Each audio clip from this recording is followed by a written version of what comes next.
अच्छी बात है, आपकी अध्यापिका जी भी बहुत अच्छी हैं। ठीक है, तो आज आप लोग क्या कीजिएगा, सबसे पहले अपनी हिंदी की किताब यानी हिंदी टेक्स्ट बुक, ठीक है, उसके बाद आप अपने हाथ में रफ बुक ले लोगे, क्लास वर्क को नहीं छूना, ठीक ना, पेंसिल, ये 3 चीज आपके सामने होनी चाहिए, ठीक ना। अब तक तो आप लोग ले चुके होंगे। चलिए, आप लोग पढ़ाई के लिए तैयार हो? गुड, ऐसे ही रहना। हाँ, तो आज हम लोग क्या पढ़ने वाले हैं आपको मालूम है? यहाँ देखिए, आपकी अध्यापिका जी ने क्या लिखा, पाठ 2 लालच की सजा। पाठ 2 लालच की सजा। लालच मतलब जानते हैं ना, अगर आप मान लीजिए कि घर में, मैं एक छोटा सा एग्जांपल दे रही हूँ, उदाहरण दे रही हूँ, घर में मम्मी अगर आपको कुछ खाने के लिए आया, ठीक ना, डैडी बाहर से कुछ लाए हैं तो सभी भाई बहन को दे दिए, ठीक ना, तो आप कहोगे क्या, जो था जितना था आपको मम्मी ने दे दिया, फिर भी आप कहिएगा क्या, नहीं मुझे और चाहिए, उसका भी मुझे दे दो, उसका भी मुझे दे दो। ये क्या हुआ, यही लालच हुआ। लालच यानी और चाह, और भी चाह, उसी को हम लोग लालच बोलते हैं। अब इसमें क्या है, पढ़ने से पहले जानकारी ले लीजिए, लालच बुरी बला, ये तो बात सब लोग जानते हैं। लालच जो होती है बहुत ही बुरी बात होती है, तो यहाँ पे कहा गया लालच बुरी बला, लेकिन लालच का कोई अंत नहीं होता है। आइए हम यह पाठ पढ़कर जाने और समझे। इस पाठ के जरिए यह बताने की कोशिश की जा रही है कि लालच का कोई अंत नहीं होता। आप जितना लालच कीजिएगा वो दिन ब दिन बढ़ता ही जाता है। मान लीजिए कि आज आपने एक पेंसिल की चाहत की, वो मिला, फिर कहिएगा मुझे पेन होना, वो पेन भी मिल गया, फिर कहिएगा 5 रुपए का है तो 10 रुपए का होना, फिर 20 रुपए का होना, फिर 25 का, फिर इस तरह से आपकी लालच जो है वो दिन ब दिन बढ़ती ही जाएगी। इसलिए कहा गया लालच का कोई अंत नहीं होता है। तो इस पाठ में यही बताने की कोशिश की जा रही है, बताया जा रहा है, यह दिखाया गया है कि लालच जो होती है बहुत ही बुरी चीज होती है। अगर एक बार आप लालच में फंस जाओगे तो उसमें फंसते ही चले जाओगे, उससे निकल नहीं पाओगे। तो इसलिए हम लोगों को कभी भी लालच नहीं करनी चाहिए, ठीक ना। चलिए, मैं जब अभी पाठ पढ़ाऊंगी तो उसके साथ साथ मैं यहाँ पे हार्ड वर्ड यानी कठिन शब्द लिखूंगी, ठीक ना बच्चों।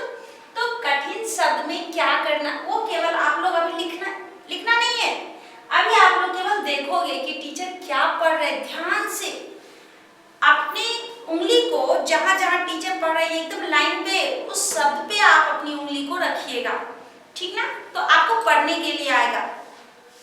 ठीक है, अब मैं पाठ पढ़ाना शुरू करूं। चलिए, एक राजा था, एक राजा था, राजा मतलब जानते हो ना, हाँ, राजा यानी किंग। तो उस राजा का नाम क्या था, मिदास। उस राजा का नाम क्या था, मिदास।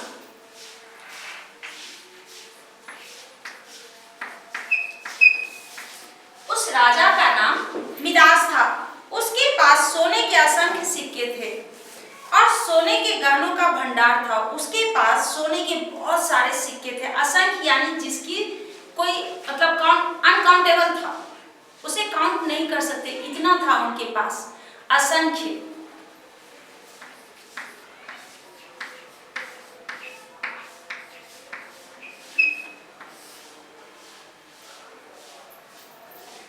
असंख्य यानी जिसे हम गिन नहीं सकते, असंख्य यानी जिसे गिना ना जा सके।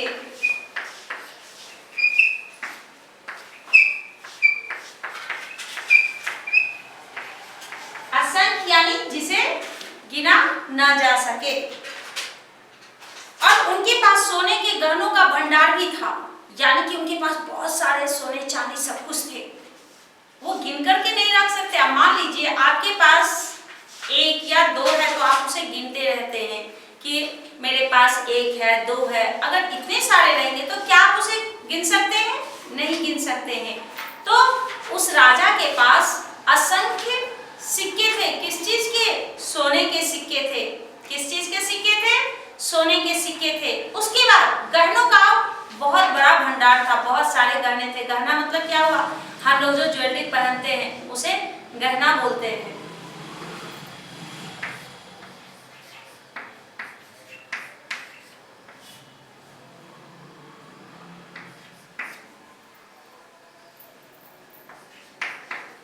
गहना यानी जेवर,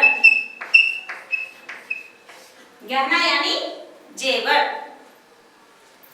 फिर भी राजा खुश नहीं था। इतना होने के बाद भी वह राजा जो था वो खुश नहीं था। वह चाहता था कि उसके पास और अधिक सोना हो। अब देखो, अभी थोड़ी देर पहले मैंने क्या बताया, लालच जो एक बार अगर आप लालच में फंस गए तो उसमें फंसते ही चले जाते हैं, उससे कभी बाहर नहीं निकल सकते। वैसे वो राजा भी था। कौन सा राजा? मिदास। उसके पास इतने सारे गहने होने के बावजूद भी उसे और सोने की भूख थी। एक रात की बात है, राजा मिदास अपने शयन कक्ष में उदास बैठा था। शयन कक्ष मतलब सोने का कमरा।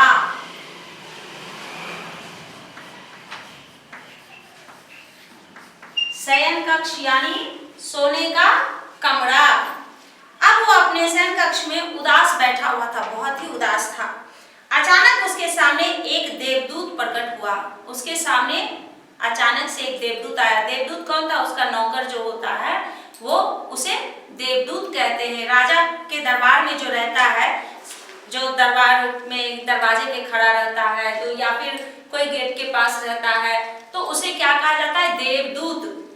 उसे उसके द्वारा राजा तक समाचार पहुंचाया जाता है। आप डायरेक्ट उससे नहीं मिल सकते हैं, पहले वो देवदूत जाकर के बोलेगा कि हाँ आपसे मिलने कोई आया है। तब अगर राजा बोलेंगे कि हाँ उसे बुला कर लाओ, तभी वो आपको बुला कर लाएगा, नहीं तो आप नहीं मिल सकते उससे।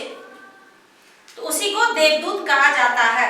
तो देवदूत जब आता है वह राजा से बोला, तुम उदास क्यों हो? भला तुम्हें किस चीज की कमी है? तुम उदास क्यों हो? तुम्हें किस चीज की कमी है?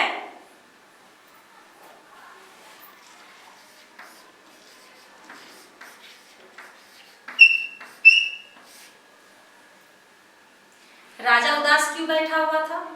उसे और भी सोना चाहिए था, इसलिए वो उदास बैठा हुआ था। कहाँ बैठा हुआ था? अपने शयन कक्ष में। रात के समय में वह बहुत उदास बैठा हुआ था। दिन में तो वह अपने कहाँ रहता है? अपने महल के दरबार में। अपने महल के दरबार में बैठा हुआ रहता है, अपने दरबारियों के बारे में सुनता है, सुनाता है, जो भी बातें होती है उन लोगों के सामने रखता है। फिर प्रजा के बारे में उन्हें जानकारी दी जाती है। राजा मिदास ने उत्तर दिया, हे देव, मैं बहुत गरीब राजा हूँ, मैं बहुत गरीब हूँ। आप सोच लीजिए, उसके पास उतने सोने के सिक्के, उतने सारे गहने, उसके बाद भी वो क्या कह रहा है? मैं बहुत गरीब हूँ। कौन गरीब है? राजा। अपने आप को गरीब बोल रहा है, वो गरीब है नहीं, वो खुद को गरीब बता रहा है। मेरे पास बहुत कम सोना है, मेरे उदास होने का यही कारण है। अब देखिए, उसके पास तो बहुत सारे सोने हैं, फिर भी वो क्या कह रहा है? मेरे पास बहुत कम सोना है। किसके पास? मिदास के पास है नहीं, लेकिन वो बता रहा है कि मेरे पास बहुत कम सोना है और यही मेरे उदास होने का कारण है। अब इस पर तो कोई भी हंसेगा। अब जैसे कि अभी आप लोग को मैंने पाठ पढ़ाया, आप लोग शुरू से पढ़ रहे हो तो आपको मालूम है कि मिदास के पास बहुत सारे सोने हैं, तो आपको हंसी आएगी ना।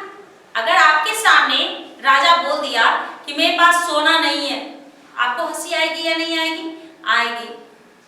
तो वैसे ही देवदूत को भी हंसी आई। वो मुस्कुरा बोला, हे राजन, मैं तुम्हें वरदान देता हूँ कि आज से तुम जिस चीज को भी छुओगे वह सोने की हो जाएगी। अब देखो, अब जिस भी चीज से वरदान मिला कि तुम जिस भी चीज को छुओगे वो सोने का हो जाएगा, यानी ऐसे छुए नहीं कि वो सोना का हो गया।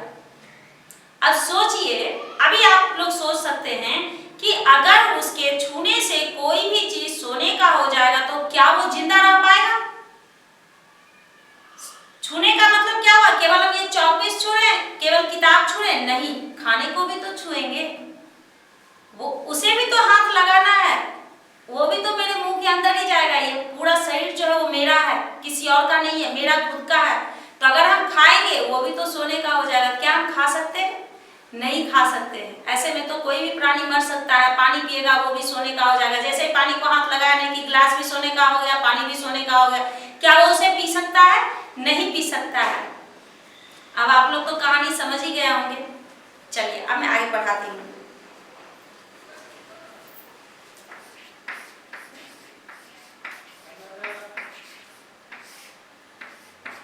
वरदान, वरदान यानी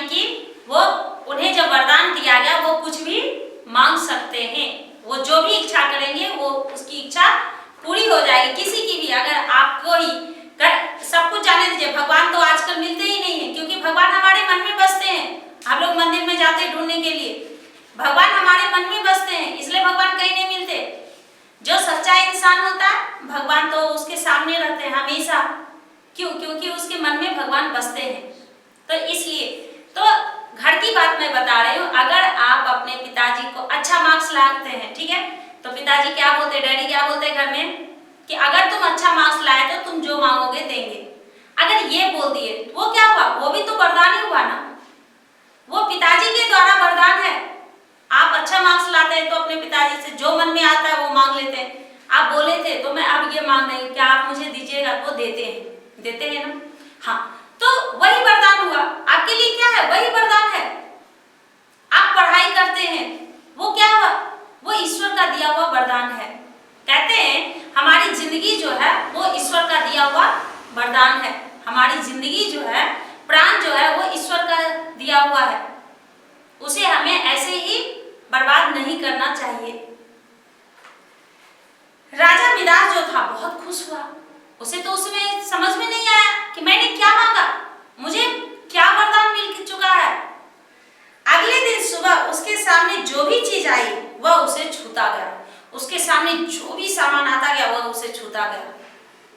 यह पलंग छूकर देखता हूँ, अरे वाह, यह तो सोने का हो गया। सबसे पहले उसने क्या किया, अपने पलंग को छुआ, वो तो सोने का हो गया, पूरा चमकने लगा सोने। कुर्सियां भी सोने की, अब जो भी चीज वो छू रहा है सब कुछ सोने का होता जा रहा है। राजा खुशी से झूम उठा। उस समय तक उसके दिमाग में यह बात नहीं आई कि मैं कर क्या रहा हूं, मैंने क्या वरदान मांगा, मुझे क्या मिल गया।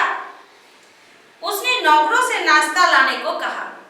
मेज पर रोटी, सब्जी, फल, दूध आदि सजाकर रख दिए गए। राजा ने जैसे ही फल को हाथ में लिया, अब मेज पर बहुत सारे खाने का सामान आ गया, क्योंकि अब नाश्ते का टाइम हुआ तो स्वाभाविक है सभी सामान उनके सामने आ गया। जैसे उन्होंने फल को छुआ, जैसे ही उन्होंने फल को छुआ, अरे यह क्या, यह फल तो सोने का हो गया। अब उन्हें तो परेशानी होने लगी। किस बात की कि अगर फल सोने का हो गया, फिर उन्होंने क्या किया, दूध छुआ, दूध भी सोने का हो गया। अब रोटी जैसे छुए, रोटी भी सोने का हो गया। अब इस तरह से उनकी परेशानी जो थी वह बढ़ती ही जा रही थी। राजा जो था वह भूखा ही रह गया। वो क्या खाता, वो जो भी चीज छू रहा था सब सोने का होता जा रहा था, तो खाता क्या, कुछ भी नहीं। तो अभी तक आपको मैंने ये कहानी पढ़ाई, इस कहानी से क्या सीख मिली है, कभी भी लालच नहीं करना चाहिए और बिना सोचे समझे कुछ भी नहीं मांगना चाहिए, सोच समझ के ही कुछ मांगना चाहिए। तभी उसकी इकलौती बेटी दौड़ती हुई आई। किसकी? मिदास की इकलौती।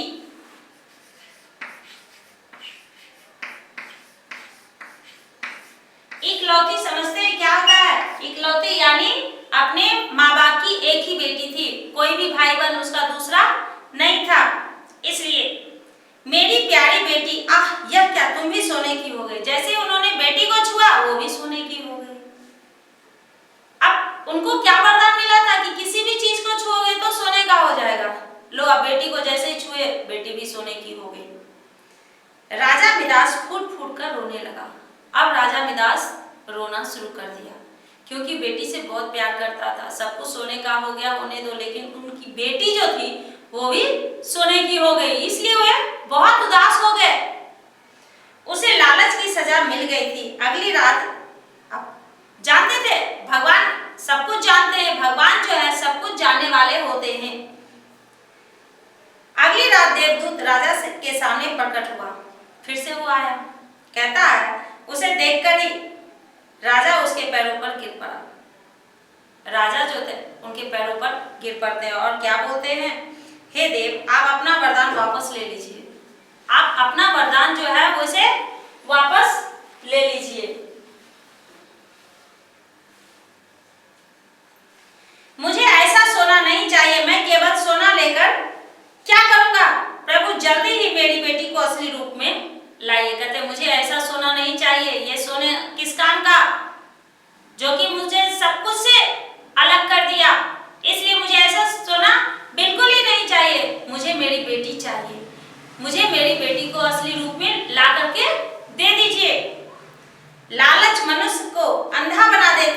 राजन, किंतु लगता है तुम्हें अपनी गलती का एहसास हो गया, इसलिए मैं अपना वरदान वापस लेता हूँ। कहते हैं कि लालच जो होता है किसी भी व्यक्ति को अंधा कर देता है।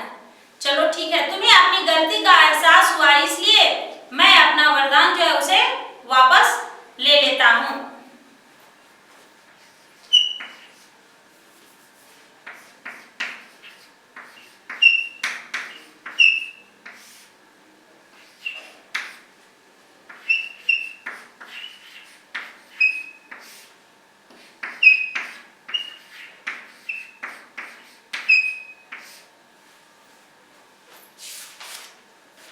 देवदूत के यह कहते ही राजा की बेटी के साथ साथ राजमहल के अन्य सामान भी असली रूप में आ गए। राजा की बेटी के साथ साथ जितना भी सामान था राजमहल में सब फिर अपने अपने रूप में आ चुका था। इसके बाद राजा ने अपने सोने के भंडार को प्रजा की भलाई में लगा दिया। तब राजा की बुद्धि जो थी वो खुल चुकी थी और उन्होंने अपने सोने का भंडार अपनी प्रजा के लिए खोल दिया। अब चारों तरफ राजा मिदास की प्रशंसा होने लगी। पहले कोई भी प्रशंसा नहीं करता था, तारीफ नहीं करता था किसकी, मिदास की, क्योंकि वो सबका चीज लेना जानता था, किसी को देना नहीं जानता था। जबकि राजा का कर्तव्य होता है अपनी प्रजा का ख्याल रखना, लेकिन यह उल्टा करता था, यह नहीं रखता था। ईश्वर की कृपा से तुम अपने असली रूप में आ गए। पिताजी बेटी भी उनके गले लग गई और वे बहुत ही खुश हुए। अब आप लोग बताइए इस पाठ से आपको क्या सीख मिली? हमें कभी भी लालच नहीं करना चाहिए। लालच जो होता है हमें गड्ढे में, यानी कि लालच जो है करने से इंसान जो है बुरी तरह से फंस जाता है, वो कभी बाहर नहीं आता। एक बार अगर लालच में हम लोग फंस गए तो निकलना बहुत ही मुश्किल होता है। हाँ, अगर उस बात का इंसान को बहुत जल्द एहसास हो जाता है तो शायद वो वापस आ सकता है, लेकिन उसे लोग बुरा ही बोलते हैं। लालची व्यक्ति को कोई भी पसंद नहीं करता है। क्या आप पसंद करोगे लालची व्यक्ति को? नहीं, किसी को भी लालची व्यक्ति जो है वो पसंद नहीं आता है। जो लालच नहीं करता उसे ही लोग पसंद करते हैं। जैसे अपना राजा मिदास था, जब तक वह लालच कर रहा था तब तक कोई भी प्रजा उनसे खुश नहीं थी, लेकिन जिस दिन उसने लालच छोड़ दिया और अपनी सारी संपत्ति प्रजा के लिए सुख दुख में बांट दिया तो क्या हो गया, उसकी लोग प्रशंसा करना शुरू कर दिए। इसलिए हमेशा गरीब लोगों की सहायता करनी चाहिए। अगर भगवान ने मुझे पैसे दिए हैं तो कुछ गरीब लोगों की मदद जरूर करनी चाहिए। अगर कोई भूखा है तो उसे खाना देना चाहिए, किसी के पास कपड़े नहीं है तो उसे कपड़े देना चाहिए। कभी भी उसको देखकर हंसना नहीं चाहिए, कभी भी किसी की भी गरीबी का मजाक नहीं उड़ाना चाहिए। अब देखिए आप लोगों को मैं एक बार ये दोहरा रही हूँ, ध्यान से मेरे पीछे पीछे दोहराइएगा। मिदास, असंख्य, भंडार, शयन कक्ष, देवदूत, वरदान, इकलौती, एहसास, लालच, उदास। अब समझ गए? अब आज का होमवर्क आपका क्या रहा, ध्यान से नोट कीजिएगा।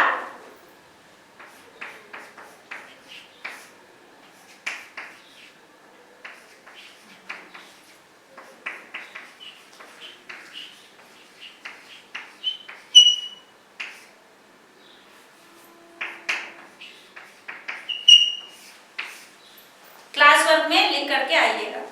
धन्यवाद।